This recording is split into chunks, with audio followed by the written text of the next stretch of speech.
اکثر لوگوں کے ذہن میں یہ سوال رہتا ہے اور پوچھتے بھی ہیں وہ اس حوالے سے، اور کچھ نہیں بھی پوچھ پاتے، مگر جو سوال جو ہے وہ قائم رہتا ہے۔ اس میں کچھ مسکنسیپشنز بھی ہیں، وہ بھی ہم ساتھ ساتھ کلیئر کرتے رہیں گے کہ جب ہم ذریعہ آمدن کی بات کریں گے اس حوالے سے اور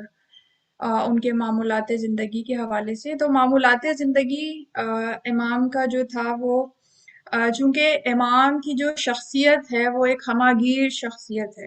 جس کی بہت زیادہ جہتیں ہیں، بہت زیادہ ڈائمینشنز ہیں۔ ان کی زندگی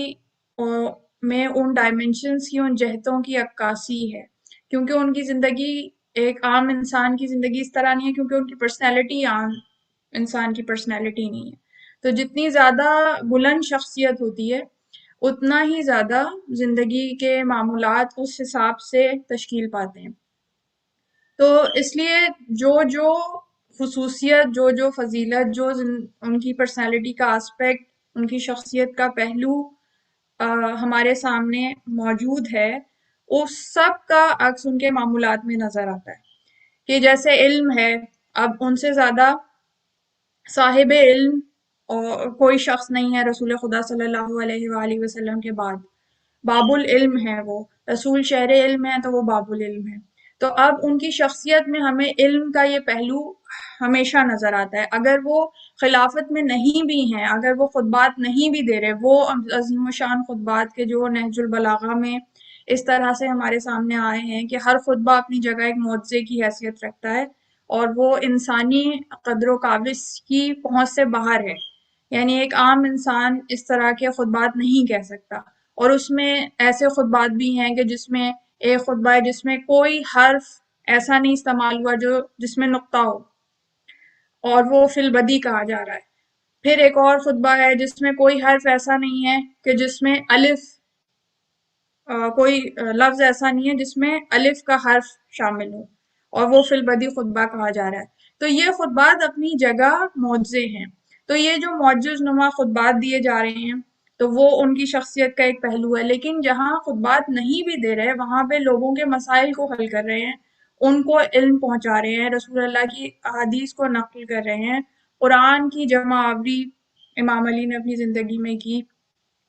اور ظاہر ہے کہ قرآن کی بہترین تفسیر اور قرآن کی تعویل بیان کرنے والے امام علی علیہ السلام ہیں۔ تو جب چاہے انہیں خانہ نشین جب رکھا گیا، 25 برس خانہ نشینے میں گزاری، لیکن اس کے باوجود جو اصحاب ہیں وہ تو امام سے تعلق قائم رکھتے ہیں، ان سے پوچھتے رہتے ہیں، ان کے ساتھ وقت گزارتے ہیں، اور اکثر راتیں امام علی جو ہیں وہ اپنے صحابی کمیل ابن نخعی کے ساتھ گزارا کرتے تھے، اور انہیں اپنے راز کی باتیں بتایا کرتے تھے۔ تو جو اسرار امام علی ہیں ان کے رازداں ہیں کمیل۔ تو اس طرح کی بہت ساری چیزیں ہیں جو ان کی معمولات میں شامل ہیں، اور عبادت کا یہ عالم ہے کہ رات بھر عبادت کرتے ہیں، اور پوری رات شب بیداری کرتے ہیں، 1000 رکعت 24 گھنٹے میں نماز پڑھتے ہیں۔ تو یہ عبادت کے حوالے سے، پھر سخاوت کے حوالے سے ہمیں امام علی سے پہلے ایسی سخاوت کہیں اور دکھائی نہیں دیتی کہ خلیفہ بننے کے باوجود بھی، اس سے پہلے تو سخاوت ہے ہی جس میں فرشتے نازل ہو رہے ہیں اور فرشتے ان کے گھر سے روٹیاں لے کر جا رہے ہیں، روٹیاں تقسیم کی جا رہی ہیں، اور اس پہ حل عطا کی آیتیں نازل ہو رہی ہیں۔ تو وہ سخاوت کا عالم تو ہے، لیکن خلیفہ بننے کے بعد بھی اتنے معمولات بڑھ جاتے ہیں کہ جب 3 سال کی خلافت کے دور میں، 3 سال کچھ مہینے خلافت رہی، اور اس میں اتنا زیادہ جنگوں میں مصروف رہا، ان 3 سال کچھ مہینے کی خلافت میں 3 جنگیں امام نے لڑیں، اس کے باوجود اتنی ظاہر ہے کہ مصروفیت اس حوالے سے بڑھ جاتی ہے، اور شورشیں ہیں، اور انہیں ان چیزوں میں الجھائے رکھا گیا، اس کے باوجود راتوں کو جاتے ہیں، اور جو بیوہ ہیں، یتیم ہیں، جو مسکین ہیں، نادار ہیں، ان کی خود مدد کرتے ہیں۔ یہ نہیں کہ انہوں نے کوئی ٹیم رکھی ہوئی ہو جو ٹیم جا کے ویلفیئر کا کام کرتی ہو، جیسے کہ آج کل کے دور میں ہوتا ہے، نہ اپنا پیسہ ہوتا ہے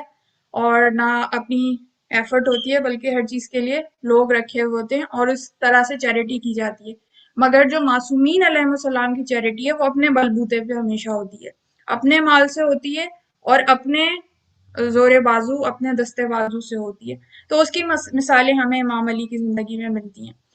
پھر ظاہر ہے کہ ان کی پرسنل جو زندگی ہے، کہ جو ان کی خاندانی زندگی ہے، ان کے آل و عیال ہیں، بیوی بچے ہیں، ان کے ساتھ بھی ایسا مثالی وقت گزارا کہ فاطمہ الزہرا سلام اللہ علیہا جیسی زوجہ موجود ہیں، تو ان کے ساتھ بھی ان کی زوجیت کا حق ادا کیا. اور اس کے بعد جب وہ نہیں ہیں تو اور جو ازواج ہیں ان کی بھی زوجیت کا حق اس طرح سے ادا کیا کہ امام عادل ہیں تو ممکن نہیں ہے کہ عدل کا قیام نہ ہو، اور ہر زوجہ نے ان کی بے مثال عدالت کی گواہی دی. اور بچے ہیں تو ان کی ایسی بے مثال تربیت کی کہ حسن و حسین جیسے بچے ہیں، اور اگر وہ معصوم بچے نہیں بھی ہیں تو زینب و ام کلثوم جیسی بیٹیاں ہیں، ان کی تربیت میں بھی امام علی کا کردار ہے. تو اس کے علاوہ غلام ہیں، کنیز ہیں، اقمبر ہیں اور جناب فضہ ہیں، ان کی بھی اس طرح سے تربیت کی کہ وہ بے مثال شخصیات بن کے ہمارے سامنے آئے. تو یہ جو ان کی شخصیت کی مختلف جہتیں ہیں، اور ابھی بھی میں نے ظاہر ہے کہ تمام جو آسپیکٹس ہیں ان کا ذکر نہیں کیا ہے، تو چیدہ چیدہ باتیں، اور جو شجاعت ہے ان کی، جو وہ جہاد لڑا کرتے تھے، ان جیسا جہاد کبھی کسی نے نہیں لڑا، ان جیسا سپہ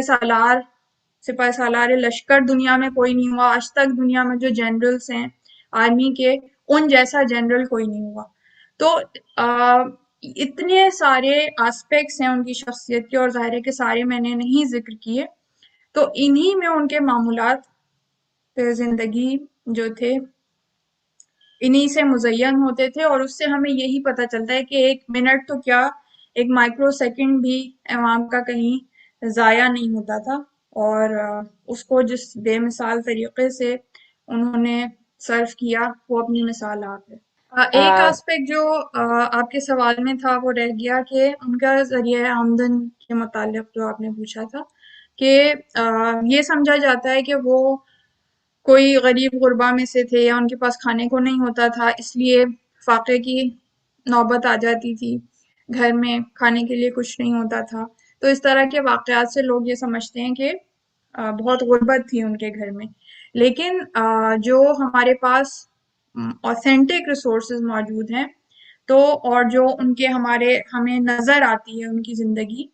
تو اس حوالے سے ان کے ہاں بالکل بھی فقر و تنگ دستی نہیں تھی.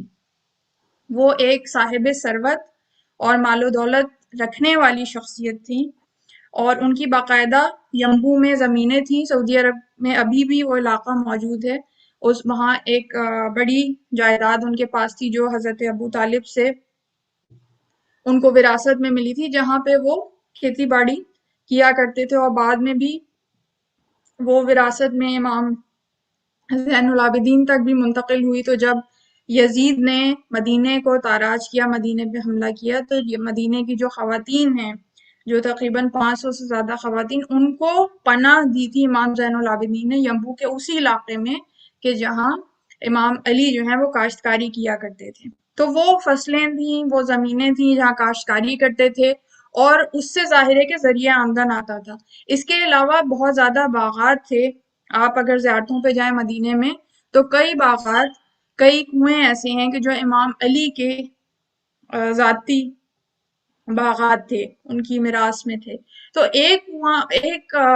باغ بھی اگر مدینے میں یا اس علاقے میں کسی کے پاس ہوتا تھا، کھجور کا یا کسی اور پھل کا، تو وہ ایک صاحب ثروت انسان ہوتا تھا. کجا یہ کہ اتنے زیادہ باغات، تو ان کی بھی ذریعہ آمدن آتی تھی. اور یہ اور بات ہے کہ وہ جتنا مال آتا تھا، زیادہ تر وہ غربا میں اور مساکین میں اور جو مستحقین ہیں ان میں تقسیم کر دیا جاتا تھا. وہ اپنے پاس کچھ نہیں رکھتے تھے، تقسیم کر دیا کرتے تھے، اپنے سے پہلے دوسروں کو فوقیت دیا کرتے تھے. اور فدق چھینے جانے کی ایک وجہ بھی یہی تھی کہ اس کی جو آمدن تھی وہ مدینے کے لوگوں پہ خرچ کی جاتی تھی، نادار لوگوں پہ خرچ کی جاتی تھی. تو جب کسی پہ مال خرچ کیا جاتا ہے، اس پہ احسان کیا جاتا ہے، تو ظاہر ہے اس کی محبت، اس کی عقیدت اس گھرانے کے ساتھ، اس شخصیت کے ساتھ زیادہ ہو جاتی ہے. تو اس لیے ان کو فائنینشلی نقصان پہنچانے کے لیے اور ان کو فائنینشلی بریک کرنے کے لیے فدق ان سے چھینا گیا، تاکہ یہ عوام کی سمپتھیز نہ گین کر سکیں اور خلافت کے لیے تھریٹ نہ بن سکیں۔